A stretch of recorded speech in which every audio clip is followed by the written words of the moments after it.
Hi friends, అందరికీ నమస్తే. Welcome back to my channel. Black grapes నల్ల ద్రాక్షలో విటమిన్ సి, కే, ఏ, బి6, potassium, calcium, iron, resveratrol, anthocyanins, magnesium, copper, antioxidant, పెర్నైట్స్, phosphorus, భాస్వరం, folic acid వంటి పుష్కలంగా లభిస్తాయి.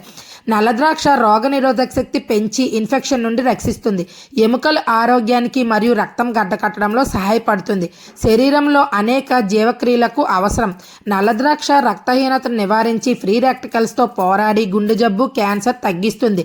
కంటి చూపును మెరుగుపరిచి మరియు కణాల ఎదుగుదలకు ఇది కీలక పాత్ర పోషిస్తుంది. మెదడు పనితీరుకు శక్తిని పెంచడానికి తోడ్పడుతుంది. నల్ల ద్రాక్ష జీర్ణక్రియను మెరుగుపరిచి మలబద్ధకం తగ్గిస్తుంది. చెడు కొలెస్ట్రాల్ నియంత్రించి చర్మం కాంతివంతంగా యవ్వనవంతంగా ఉంచి జుట్టు ఆరోగ్యాన్ని కాపాడుతుంది. నా వీడియో కనుక మీకు నచ్చినట్లయితే నా ఛానల్ లైక్ చేయండి, షేర్ చేయండి, సబ్స్క్రైబ్ చేసుకోండి. మరిన్ని మంచి మంచి వీడియోలు అప్లోడ్ చేస్తాను. Thank you for watching.